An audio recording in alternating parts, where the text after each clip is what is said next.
how efficacious they really are. I think the science is not out yet with that. So I think that that's not a gamble, but I think it's something, if you are banging your head against a wall and you can't seem to get through it, that's a conceivable option. But I think from a rehab standpoint, a good physical therapist who will take you through the program of some ultrasound, maybe some ultrasound with what's called iontophoresis, which is taking a little bit of cortisone cream and utilizing it via some ultrasound to help reduce some inflammation, can be helpful.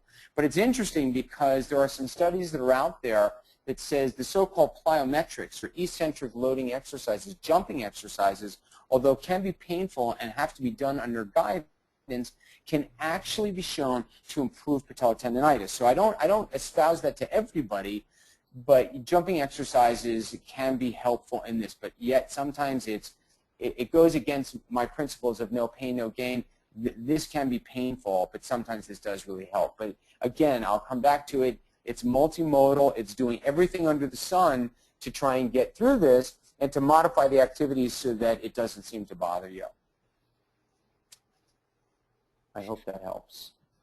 One of our other participants asked, will there be other nourishment other than water during the run portion this year? And I just wanted to answer that question. Each aid station will have Cytomax as well as water, and then at one of our aid stations, as soon as you enter Central Park at 74th Street on the west side, there is a Cliff Shot aid station, and those are energy gels. So there will be a station that provides those Cliff Shots as well. I think the point oh, go ahead. I'm sorry. Oh, that's it. That's it. I think an important point in all of this is that Joe and I have seen the gamut of temperatures that occur at that race. Approximately, I would say 100 or so people make their way, if not more, come through our tent, and a good number of those individuals suffer from dehydration. At a race like this, even if you are a pro and you're going sub 2 hours, or you're an average weekender that's going to take between 3 and 4 hours, if it's a hot, stinky day that July in New York City could be, it's essential that you take in fluids on the bike. It's essential that you practice over the next few weeks. Now that we've suddenly had a break of hot weather, it's good to get out there and to kind of experiment with fluid hydration, because everybody's a little bit different, but rough guidelines can be anywhere from 8 to 10 ounces of fluid every 20 minutes or so. So you want to keep up with that, and a way to judge that in your working out schedule is that I usually weigh myself before I go and work out, and I weigh myself when I come home. And you want to ideally be exactly at the same weight. You don't want to be in a deficit of water. As little as 10% loss of your volume, of your weight, can actually be life-threatening. So you're not talking about a lot of water loss, and we've seen that, especially last year's race. We had 1 or 2 pros that really did not do adequate fluid hydration and collapsed at the end of the race. So the take-home message to that is practice now so that you're comfortable with it, and make sure that you keep up with your hydration, especially during the bike. I mean, obviously you can't do it in the Hudson, and you don't want to drink the water in the Hudson, even though they say it's safe. And often it's hard to, to drink on the run. Little sips, carry the cup with you, but definitely try and get that in. It's very important. It's also important to hydrate the day before the event. There's a tendency to overlook that part of it too. So if you hydrate the day before and the evening of, make sure you drink before the race starts. It gives you a good base so that when you start depleting, you won't deplete too much, but sort of stay ahead of the curve. Good point, Joe. Thank you. So another question, last year while training, I suddenly had quick episodes of dizziness leading up to the triathlon. It went away after the triathlon. I heard it was related to the swimming training. Have you heard of this scenario before? Well, I mean, there's no question twofold things. One is that, stress can cause a lot of different symptoms, and dizziness, lightheadedness. I mean, these are all kind of normal responses to stress. So just the stress of the event, and again, everybody should know that this is probably one of the most mellow swims that you will ever encounter in a triathlon.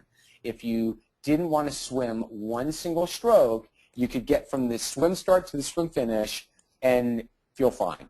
There is a current. It is a great swim. It is wide. It is wide open. There's no reason to get kicked in the face unless you decide that you want to run up on someone's back. So the stress level should be at its lowest point completely. And so you know that there is a group of individuals, they're called swim-free angels, that will be there at the swim start, and a psych-up team to kind of help you get over. If there is swim anxiety, unfortunately we're not allowed to let anybody in the water prior to the event. Someone tried to do that, I think, 2 or 3 years ago and left the dock and couldn't get back to the dock because the current was so strong. But again, I think stress is probably the main factor in all of that. I think the other aspect with swim training too is, remember, we are erectile, stand-up individuals. We were never meant to, lay on our belly and swim. So even myself this past weekend getting in the pool for the first time in a long time, I was a little dizzy, because I was rotating, looking down, rotating. You're just not used to that. So again, I think it comes back to, practice will get you, better off and better trained. But the anxiety standpoint of this swim, I could tell you a million times, and once you get done with this swim, you'll say, gee, that was great and fantastic, and my dizziness went away. But I think it's not uncommon to have something like that. What are your thoughts on using icy hot and Bengay creams and products? My personal opinion is that they don't do anything. That, it's the menthol that's in them that makes the skin kind of tingly and feels better.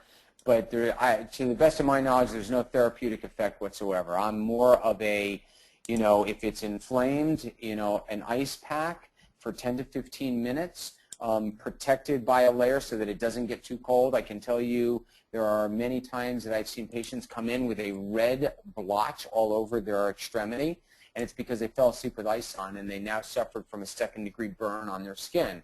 So you have to be really careful. Ice is meant to be there for a certain period of time and then taken off to allow the body, the tissues to recover, but it's a great anti-inflammatory product. I think heat is very helpful when there is not an acute situation, acute meaning in the first 36 to 72 hours after an injury, and when there's some stiffness that might be there, heat can be often helpful. But I'm not an avid believer in the Bengay or the icy hot products. Joe, what do you think?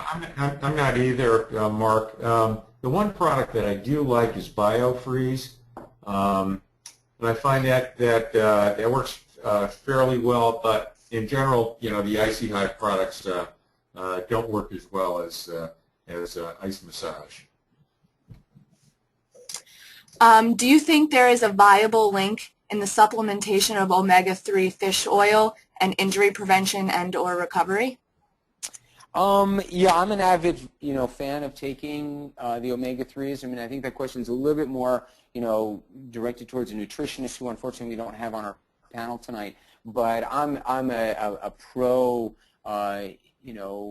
person for taking those. There is some scientific evidence that's out there. Again, are these incredible FDA-controlled studies? No.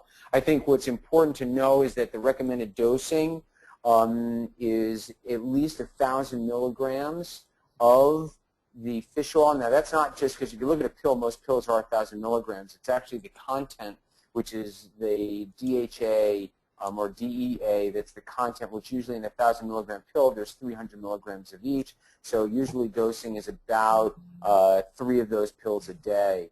And I'm not such a huge fish eater, so I think it does make a difference. So yes, I'm a big advocate of that. Another question. I have a minor MCL strain that seems to improve with rice, which I guess is Rest compression elevation. Yes, and wearing a knee brace. But my calf muscle on that side cramps up horribly when running. Can I do stretching or exercises, or is it an issue of running mechanics?